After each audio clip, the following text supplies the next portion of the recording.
Hello and namaskar to everyone. Welcome to Ironside Stock Market Analysis, your go-to place for market updates and investing ideas. I am अक्षत खंडेलवाल और आज हम बात करने वाले हैं foreign institutional investor यानी FIIs के सेलिंग बिहेवियर के बारे में। दोस्तों, क्या आपने नोटिस किया है निफ्टी अपने रिकॉर्ड हाई 26,000 के पास में है, लेकिन पीछे से फॉरेन इन्वेस्टर यानी एफआईआईज एग्जिट का बटन दबाए जा रहे हैं। 2025 was the worst year for FIS outflows. Nearly 1.6 lakh crore to over 3 lakh crore market से बाहर जा चुके हैं और जनवरी में अराउंड 40,000 करोड़ तक की सेलिंग हुई है। यूजुअली हम कहते हैं जब भी यूएस फेड रेट कट करता है तब इंडिया जैसे इमर्जिंग मार्केट्स में पैसा आता है, बट करंट सिनेरियो बिल्कुल उल्टा है। फेड रेट कट कर रहा है फिर भी एफआई सेल कर रहे हैं। इस वीडियो में हम अजम्पशंस नहीं, करंट फैक्ट्स और नंबर्स पे बात करेंगे। मार्केट का बेसिक रूल है high US rates equals to FII selling और low US rates equals to FII buying. But 2025 में फेड ने बेंचमार्क रेट कट किए थे तो टेक्निकली लिक्विडिटी बढ़नी चाहिए थी। Most people think Fed rate cut leads to cheaper borrowing and then market goes up. Yes, logically ये theory correct है, बट मार्केट कभी सिर्फ एक रीजन पे नहीं चलता। फेड रेट कट हुए हैं लेकिन ग्लोबल मैक्रो और रिस्क परसेप्शन ज़्यादा बड़ा इफेक्ट बना सकता है। ट्रंप एडमिनिस्ट्रेशन की नई ट्रेड पॉलिसीज और टैरिफ की वजह से यूएस में इन्फ्लेशन बढ़ने का डर बना हुआ है। एफआईएस को डर है कि फ्यूचर में रेट कट्स रुक जाएंगे, इसलिए वो वेट एंड वॉच मोड में चले गए। आज रुपी 90 प्लस यूएस डॉलर तक वीक हो चुका है, which is around record low. FIS returns dollar term में काउंट होता है। अगर आप कोई इंडियन स्टॉक में 15% कमाओ लेकिन रुपी 4 to 5% वीक हो जाए तो नेट रिटर्न यूएसडी में बहुत कम हो जाता है। तो rupee depreciation makes Indian returns less attractive for FIIs. तो अब सवाल आता है इंडियन मार्केट से पैसा निकल कर जा कहाँ रहा है। Analysts recently noted that some capital might be rotating to cheaper or more attractive emerging markets like China और कोरिया।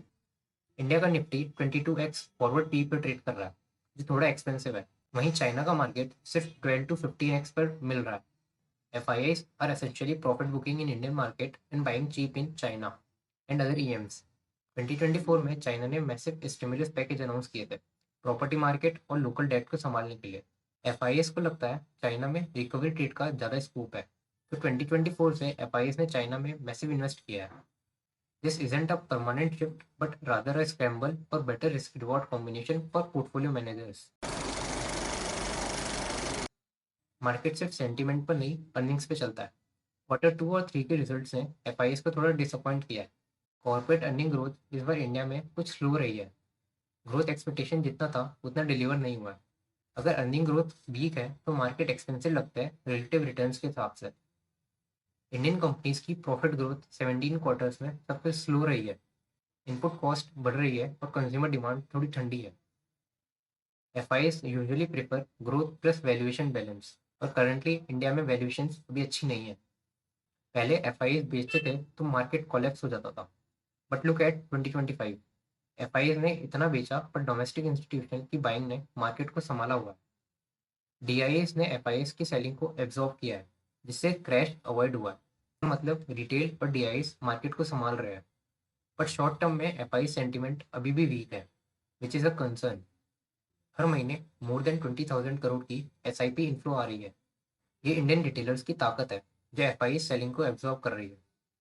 हिस्ट्री में पहली बार एनएससी लिस्टेड कंपनीज में डीआईएस की होल्डिंग एफआई से ज़्यादा हो गई है।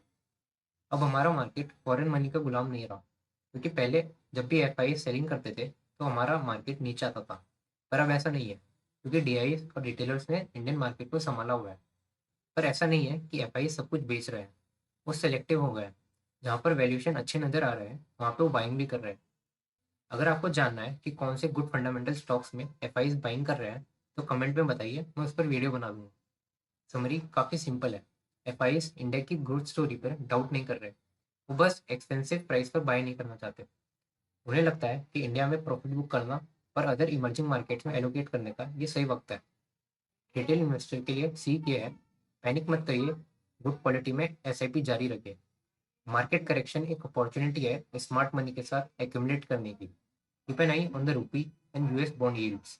In the last but most important point is, जब तक ग्लोबल अनसर्टेनिटी बनी रहेगी मार्केट में रैली दिखना मुश्किल है। अगर आपको ये ब्रेकडाउन यूजफुल लगा तो लाइक, कमेंट, शेयर जरूर करें। Stay safe, stay invested and see you in the next video. Happy investing. It's only worth it if you work for it. It's only worth it if you work for it. I won't stop till they hear me now. I won't stop till I wear the crown.